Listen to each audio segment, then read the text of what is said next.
cicatriz, casi siempre, porque ya se empieza a formar un desorden en la parte del depósito. Fíjense que ahí se forma una escara o una especie de recubrimiento temporal, mientras que las células que están abajo están en una parte de reparación. Y fíjense cómo queda la zona, queda como una especie de sacabocado, ya está cicatrizado, teóricamente ya hay epitelio ahí, ¿sí? Pero debajo queda una cicatriz de colágeno, de depósito de colágeno que no, como no queda tan uniforme, es muy visible esa formación de cicatriz en la piel. Así como se forman cicatrices que son visibles, pero nosotros podemos tener cicatrices, obviamente que no podemos ver en órganos, como por ejemplo el corazón. Eso es lo que me condiciona en pacientes que han sufrido un infarto, que más adelante lleguen a una insuficiencia cardíaca, porque forman cicatrices y como el tejido muscular no se puede dividir, entonces pues es tejido que no es funcional. Cuando hay lesiones para formar cicatriz, a veces hay alguna producción de factores angiogénicos que actúan en vasos sanguíneos locales y eso hace que vayan migrando células endoteliales e incluso dividiéndose para ir formando como especies de neovasos, para llevar algo de circulación sanguínea a esa zona que está en proceso de reparación y que tiene mucho consumo energético como tal. ¿Listo? No me voy a detener muchísimo ahí.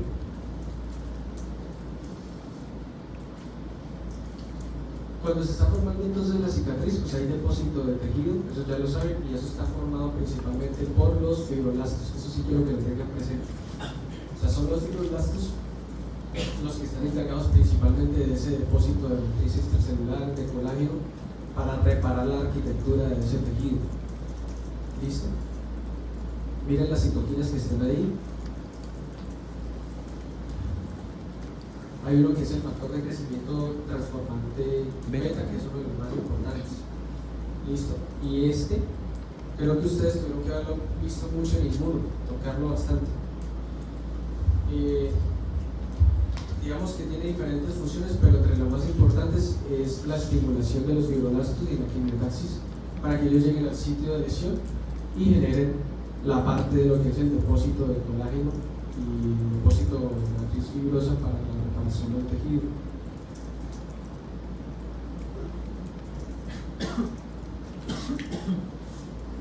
El concepto de, bueno, ¿cuál es la diferencia entre cicatrización por primera y por segunda intención? ¿Sí leyeron eso? Al que quiera ser cirujano eso le interesa. A mí no. Bueno, no para lo que yo quiero hacer, pero para ustedes porque lo aprendan, sí.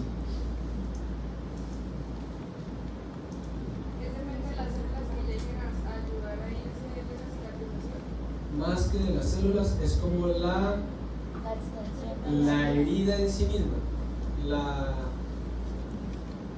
profundidad, la irregularidad de la misma. Ahí, por ejemplo, les decían cómo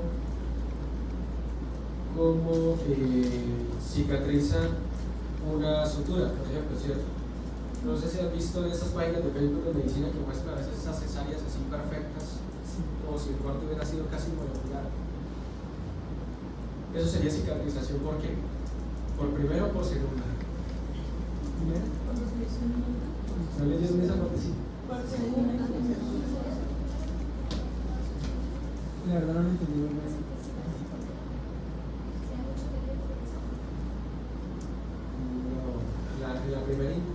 Por primera intención no debería haber teloide.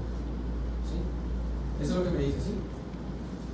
Por primera intención generalmente son cuando ahí se afrontan, digamos, quedan unos bordes regulares que yo puedo afrontar de la herida y por continuidad, como ese, al haber una lesión de la piel, hay una secreción de factores proinflamatorios y reparadores. Entonces a mí me quedan los dos bordes de la piel y yo lo junto con una sutura y eso por primera intención cicatriza. Gracias. No veo casi. Cicatriza quiere decir que, o sea, yo lo único que tengo que hacer es juntar los bordes, ¿sí? Juntar los bordes Y ellos solitos, el contacto y los factores proinflamatorios y reparadores que hay ahí, hacen que ellos mismos empiecen entre ellos a formar proteínas de unión entre las células epiteliales y las células que quedan ahí, y empieza a cicatrizar. Cuando ustedes vean cirugías, ahí van a dar cuenta que ustedes tienen que suturar por planos, obviamente, porque, por ejemplo, la cesárea se lleva piel, tejido celular subcutáneo, músculo. Y no falta que llegue y diga, y cierra piel, y sí, y lo de adentro. ¿Sí? Yo ahorita estaba estudiando el manejo quirúrgico de la fístula traqueotomónica y siempre decían que también para eso, como para poder asegurar que no vuelva a refistularse el tejido, se apoyan también del músculo haciendo igual como una anastomosis del músculo, un cierre del músculo, Porque es que y tiene permitiendo que pueda tener una mejor cicatrización por la tracción muscular. porque la fístula tiende mucho a reaparecer, tiende a refistularse. Entonces sí. Entonces eso es más o menos una definición vaga de lo que es cicatrización por primera intención. No deja cicatriz, porque puede quedar, usted hace la cesárea y queda cicatrización por primera intención y puede quedar algo de cicatriz, porque pues hubo un daño. Pero no genera una cicatriz tan grande, tan visible y tan traumática como las que son por segunda intención, que generalmente son por lesiones, que es muy difícil usted de afrontar. El tejido queda irregular y lo que se forma es un proceso inflamatorio grande y básicamente el mismo cuerpo se encarga de formar como una especie de tampón primario y se desordena mucho el tejido y matriz extracelular, y a veces hay tanta inflamación que se activan demasiado los fibroblastos y la persona hace una cicatrización anormal tipo queloide. ¿Sí? En cirugía plástica manejan mucho eso, porque hay mucho tipo de cicatrización queloide. Y ustedes lo están viendo acá, la diferencia de cicatrización por primera y por segunda Y puede intención. influir también en la técnica, digamos, como se estructura el paciente. Sí, y del mismo paciente. Por ejemplo, les doy un ejemplo. Pero el ejemplo es en veterinario.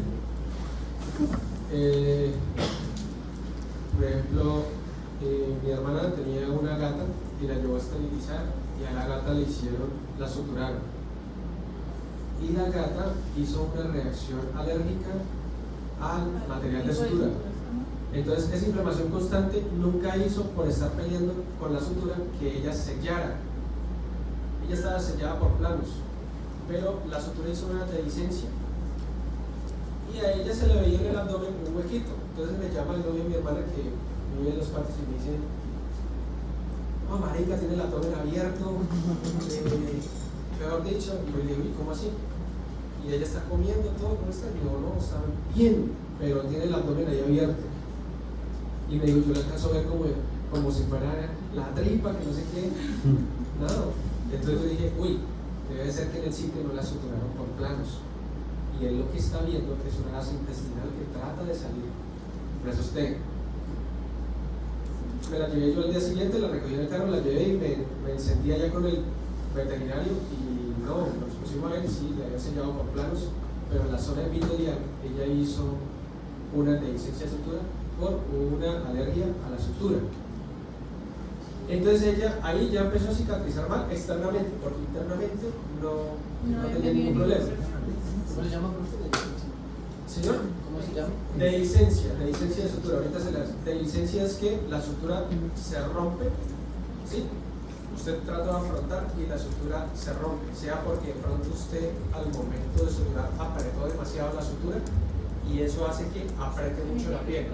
Se altera la circulación de la piel y hace como una especie de micronecrosis en la zona donde están los puntos y se libera, se suelta el punto y se suelta la parte epitelial de esa zona. O puede ser por alergias o porque la sutura estaba vencida. Entonces, esas suturas son reabsorbibles, están hechas para que después de que se cumpla el tiempo de cicatrización, ellas se terminan degradando y se cae sola. Entonces, eso pasó. Para decirles todo, que ella hizo una cicatrización anormal. Como su piel hizo eso en un inicio, fue muy difícil sellarle. Yo intentaba sellarle con maripositas, es una forma de hacerlo. Ustedes cortan micropore. A mí me gusta micropore porque pega un poquito, perdón, esparadrapo porque pega un poquito más. Problemas con los pelitos le lastima.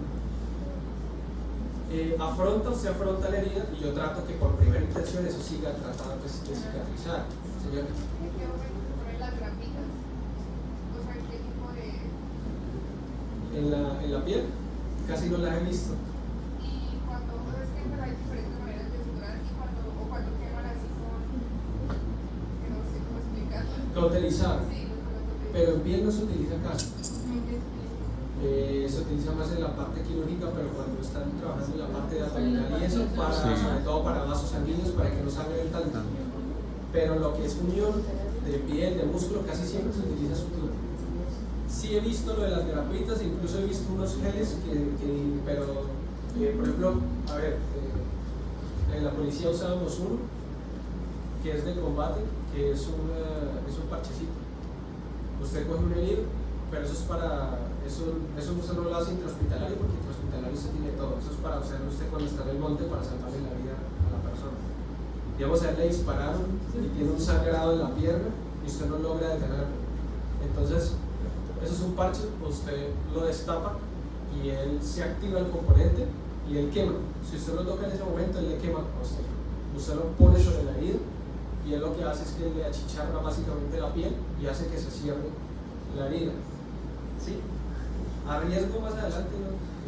Sangrado interno, de pronto continuó alguna cosa, pero cuando son así de lesiones externas, ellos están sangrando y eso usted lo coloca y el parche le quema y al quemar cauteriza vasos sanguíneos todo y cierra. Pero no he visto que se utiliza más en el combate. Yo lo alcancé a usar una vez, que recogí un herido y estaba sangrando bastante y yo creía que me iba a alcanzar a llegar y lo usamos, pero así que lo use frecuente no. Y en Estados Unidos las fuerzas militares, sobre todo los que están en Afganistán, usaban uno que era como un gel. Supuestamente se inyectaba en la zona y el gel lo que hacía era ocluir como vasos sanguíneos como tal superficiales o algunos ocluía vasos sanguíneos, el gel, y se paraba la hemorragia. Pero tocaba correr con él porque como se está fluyendo vasos sanguíneos, pronto hace una isquemia. Pero era para salvarle la vida al paciente en el momento para que no se le desangre, para que le alcance a llegar, le aguante 5 o 10 minutos más, cuando se le da algún elemento. Así. Grapas casi no. Ustedes ven la película Apocalipto, y eso sí es cierto, ellos se suturaban con hormigas. Cogen las hormigas rojas de fuego, las que tienen las pinzas, y empiezan a tentarlas. Al agarrar la hormiga, como es grande, se lo puede agarrar. Agarran la hormiga, ellos se lavaban la herida, afrontan y agarran la hormiga, y como la hormiga está toreada porque está agarrada hasta ahora y ella empieza a hacer esto. Ellos colocan en la piel y la hormiga cierra. Cuando cierra, ellos le quitan el cuerpo a la hormiga y pues el sistema nervioso de la hormiga queda trabado ahí donde quedó. Como el Apocalipto. Y queda sellado y ellos se suturaban con hormigas. Se suturaban con hormigas. Algunos pudieran hacer de pronto reacciones alérgicas, claro, al componente de la hormiga.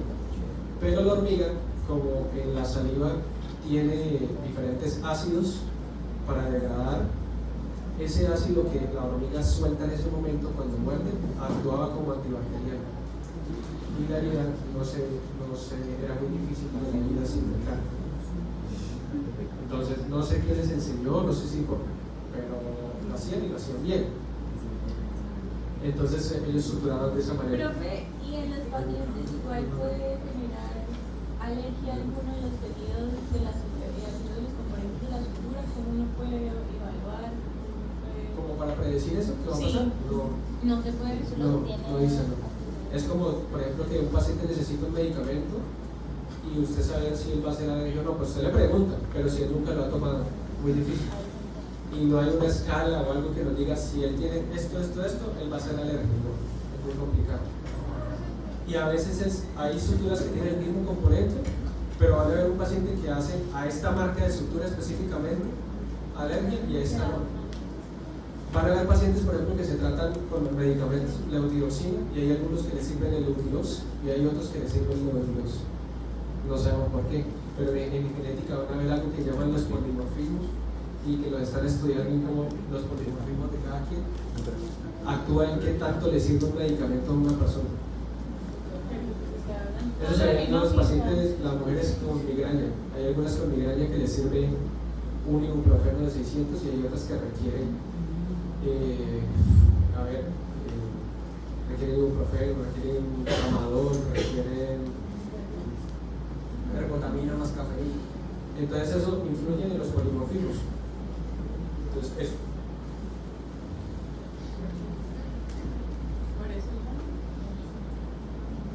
Y esto, para terminar, son cicatrizaciones anormales. Ustedes van a ver la de los pies muy frecuente. Pacientes que tienen patología del pie diabético cicatrizan, si es que cicatrizan anormalmente. Ustedes ven por encima como que, o sea, son pacientes que tienen mucho tiempo una úlcera, empiezan a cicatrizar y ustedes ven que la piel que está encima es como de mentiras, como que casi por debajo de la piel ustedes siguieran viendo la lesión. No hay una cicatrización efectiva.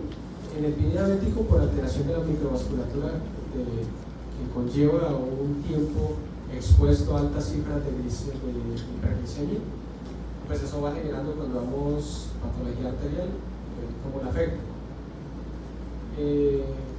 Los pacientes con insuficiencia venosa también cicatrizan anormalmente, porque la presión hidrostática en la zona, digamos que altera los nutrientes que le llegan a ese tejido, y si ellos tienen una lesión ahí, es muy difícil que les cicatrice.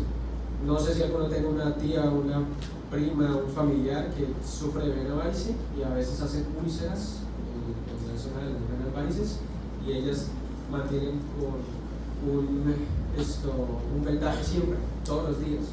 Y si ellas se quitan el vendaje, sangran. ¿Sí?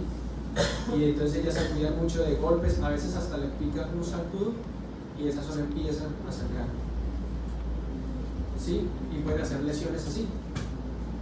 La de aquí, la C, si no estoy mal, es un pie diabético también. Es un pie diabético, paciente que se hizo una lesión y eso nunca cicatrizó. Y no cicatriza porque ahí, en esa zona, no llega sangre. No llega la cantidad adecuada de sangre. Y esta D es una que yo les mencioné la vez pasada, que es una úlcera sacra por presión. Una úlcera sacra por presión. Sí, usted con las manos el semestre pasado que nos envió de las de diclofenaco. ¿Cómo? Cuando le inyectaban a los pacientes de las de ¿Les inyectan qué? las que tú mandaste, las veces que tú mandaste. Lo escucho. ¿Sabes? De las úlceras, de las de diclofenaco. Ah, sí. Ese lote dañado. Yo les envié que había un lote para los que no saben de qué estamos hablando, es que los de fisiología el semestre pasado les envié una noticia que salió de que había un lote de diclofenaco que había salido defectuoso y le están colocando a los pacientes glúteo, obviamente, para algún dolor de alguna cosa, y los pacientes están haciendo necrosis de toda la zona glútea por el efecto al medicamento. No sé bajo qué mecanismo, pudiera ser que de pronto el medicamento estaba difícil o había cambiado alguna composición del medicamento que hiciera que fuera tóxico directamente en el tejido e hiciera necrosis, o puede ser que el medicamento tenía alguna composición molecular que hacía que no se absorbiera, se deposita en el músculo y actúa como un objeto extraño y el sistema inmunológico ataca y hacía una necrosis.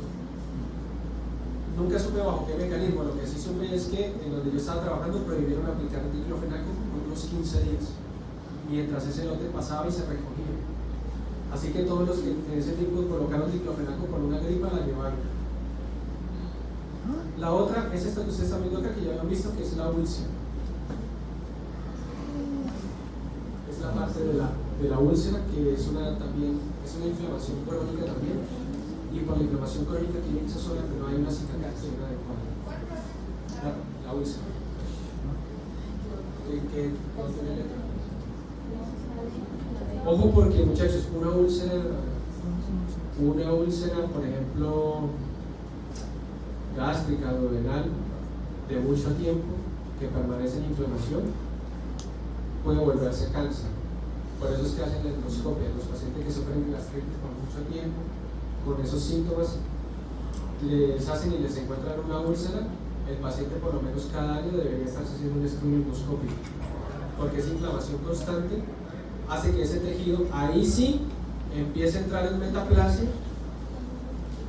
¿sí? En la zona de la inflamación, tratando de volverse un poquito más resistente. Y porque como hay inflamación crónica, la inflamación destruye el epitelio que está ahí. Y al mismo tiempo, las células progenitoras tratan de reponer ese epitelio. Entonces ellas se esfuerzan en dividirse más rápido para rellenar ese defecto que está ahí, pero la inflamación no deja, y entonces en algún momento las células progenitoras cometen un error y dejan pasar a alguna célula que de pronto no tiene activado adecuadamente mecanismos de autocontrol en dividirse, y empieza ella a dividirse por sí misma porque no tiene mecanismos reguladores y termina formando el cáncer, que primero es in situ, luego invade y luego así más o menos que se forman esos mecanismos. Por eso en el esófago de Barrett con un tiempo yo también puedo hacer cáncer. La metaplasia, la inflamación crónica que induce a cáncer. ¿Listo? Y creo que no tengo nada más que decir. Hasta ahí entonces entra la parcial. Ay. Creo que mañana en qué hora nos vamos a ver. A las 8 de la mañana. A las Sí, yo estoy cansado realmente.